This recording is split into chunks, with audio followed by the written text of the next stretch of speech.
Hallo Anne, wir probieren mal was. Wir machen heute mal ein Video.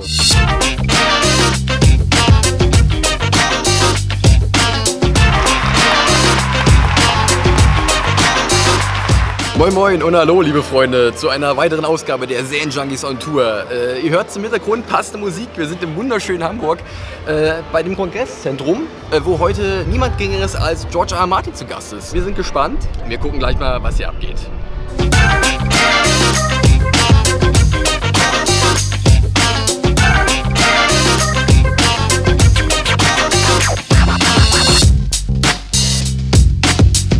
So, alle auf ihren Plätzen? Na, dann kann es ja eigentlich losgehen. Bühne frei für George R. R. Martin. Mr. Martin. Hi. Hi. I was a comic book kid. You know, when I was very young, I read The Funny Animal, the Disney comic books, you know, Donald Duck, Uncle Scrooge, Mickey Mouse, and there were other comics like that, Funny Animal comics as they were called. And then, of course, I got into superheroes, Batman and Superman, and the other heroes who were around at the time, the Manhunter from Mars, Aquaman. It was all DC comics. They were the only ones doing superheroes in the 50s, until Marvel came along in the early 60s. And by then, I had a big collection of comics, so I was right there for the beginning of the Marvel thing. And I've always loved comic books and superheroes. I always wanted Green Lantern, you know, he found a ring and then he could do anything. You know, I couldn't see becoming Batman because that involved a lot of exercise and training. But maybe I could find a ring. That would be good, you know, and then I would have Green Lantern's powers. So, but unfortunately, I never found one. I think a lot of people hold power, but I mean, obviously, we don't have a king. Nobody holds absolute power. Sadly, I think probably the corporations hold the most power, money. We're moving even more in that direction where, you know, I mean, money has always had a big voice in politics, but with the present laws and rulings of the Supreme Court, you know, money is swaying more and more of our elections. And that's probably an unfortunate thing. Does a writer wield any kind of power in the United States of today? Hat ein Autor, ein Schriftsteller Macht in den USA? Even a very popular writer like you? You know, to some extent, yes. I don't know that an individual writer does, but entertainers as a whole do. We affect the culture. We can change the culture. You know, people are affected by what they read and what they see in movies and television. You know, just in the last 20 years, 15 years really, we've seen a huge swing in the United States on the issue of same-sex marriage, gay marriage, the acceptance into the mainstream of gay and lesbian people. And I think part of that, certainly not all of it, but part of that is television and film, and to a certain extent writing books have power in that sense, power to change minds. And it's not an absolute power, you know, we're not dictators, we can't turn things on, but it's a process of persuasion, process of changing things slowly, long term, over generations, over years, but it still is power. I was reading a lot of science fiction. And the science fiction I was reading was set hundreds of years in the future when mankind had colonized Mars and had gone out to the stars and we met aliens. And when I look back, one of the things that occurred in so many of these stories is the view of the human race as united.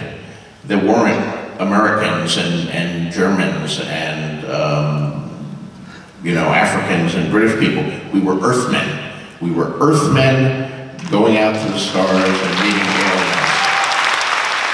And that really got me thinking of the entire human race as one race, one people, that eventually we would transcend our national differences, and science fiction of my youth and of my college years always had that message.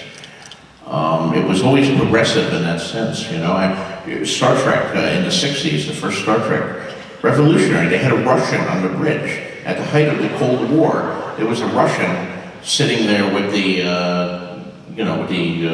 people who were presumably descendants of Americans. There was an Asian on the bridge. There was a black woman. I'm in the wrong future. I didn't want to be in the future with the internet and terrorism and global warming and all of this crap.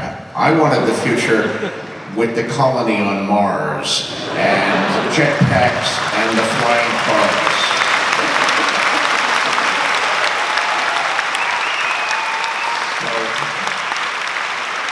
So please take back the global warming and give me my flying car. I mean, in the 1950s, when I was a kid, the future was a place that we could hardly wait to get to. The future was going to be great. We went to, the World's Fairs, and we saw the wonders of tomorrow, and they were going to be wonderful wonders, and our life was going to be so much better. And people took polls, and they felt that our children's life would be better than our lives, and our grandchildren would have even better lives. All of that's gone now. I mean, when they take those polls, the vast majority of people think our children are going to have worse lives than we do, and our grandchildren are really going to be in trouble. And I'm afraid that may be the case. I mean, we've got problems like global warming that we don't seem to be actually working to solve. There are entrenched interests that are trying, they won't even acknowledge the problem, deniers of science and global warming. People are turning against science in some cases. Something like the space program, which of course was so basic to the science fiction of those eras, is been abandoned. As a kid in the 1950s, I dreamed that maybe I would sometime see men walk on the moon during my lifetime, and I saw that in the late 60s and early 70s. But what I never dreamed is that men would stop walking on the moon, and we would stop going to the moon, and we would not go on to Mars. And how did that happen? Politics. But it certainly represents an abandonment of the dream of science fiction that I grew up with. Dragons are cool.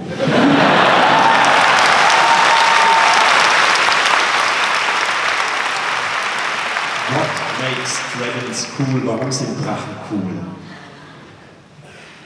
I don't know. What does make dragons cool? I mean, as a kid, besides those aliens, I also had plastic dinosaurs. And dinosaurs are cool. And dragons are like dinosaurs with wings and breathing fire, so that just increases the coolness factor. It turns out to a light.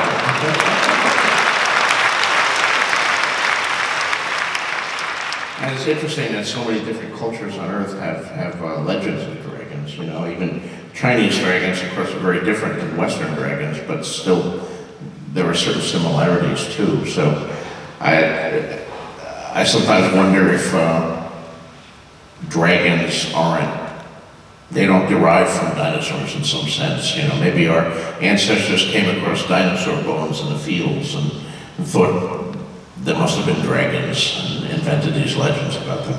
On this heavy note, I think it's time to make a break. Okay. That you read something. I will be glad to do that. Es war ein sonniger Tag in King's Landing. Cersei und Sir Robert Strong erfreuten sich an dem munteren Treiben der Bienchen, als plötzlich ein gewaltiger Drache auf die königlichen Gärten der Red Keep herabsauste. Auf dem Rücken der gigantischen Flugechse thronte ein schlicht gekleideter Hühne, der mit einem einfachen die zerstörerischen Kräfte seiner Bestie freisetzte. Der Tag der Abrechnung war gekommen. Alles Quatsch natürlich.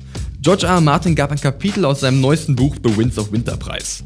In diesem ging es um Dora Martells Tochter Ariane, doch mehr dürfen wir nicht verraten. So viel sei aber noch gesagt. Einer geheimen Insiderquelle zufolge ist die Hoffnung für Jon Snow noch nicht verloren. Ach, Jon. That's about 18 manuscript pages, so all I have to do is write another 1480 and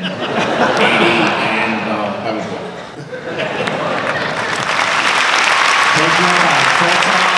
So, liebe Freunde, das war George R. R. Martin auf dem Harbourfront Literaturfestival. Hinter uns, wie man sehen kann, wurde mal wieder der eiserne Thron aufgebaut, wo jetzt viele Schaulustige sich erstmal drauf ablichten lassen. Wir haben das hier schon durch, liebe Anne und ich, auf der großen Game of Thrones Ausstellung. Das könnt ihr übrigens euch nochmal angucken auf unserem Videokanal, hier bei YouTube. Wir verabschieden uns erstmal wieder aus Hamburg, machen jetzt noch ein bisschen die Stadt unsicher, mal gucken, was dieser Sonntag hierher gibt. Und ansonsten sehen wir uns bald wieder bei den Serienjunkies auf YouTube. Macht's gut. Der Musiker wird gefragt, ob wir vielleicht das Game of Thrones Intro spielen können aus seiner Quetschkommode. Nein, das wird nichts. Der versteht nicht mal. Oh, doch. Although I think I was the biggest, comic book fan of my group, but I had friends in grade school and all that who were into some of the stuff I was into, science fiction shows and chess and that kind of thing. It wasn't as popular as it is today, of course. I mean, we've won. In those days it was something that the freaks and the nerds and the outcasts followed, the weird kids. But now we rule the world.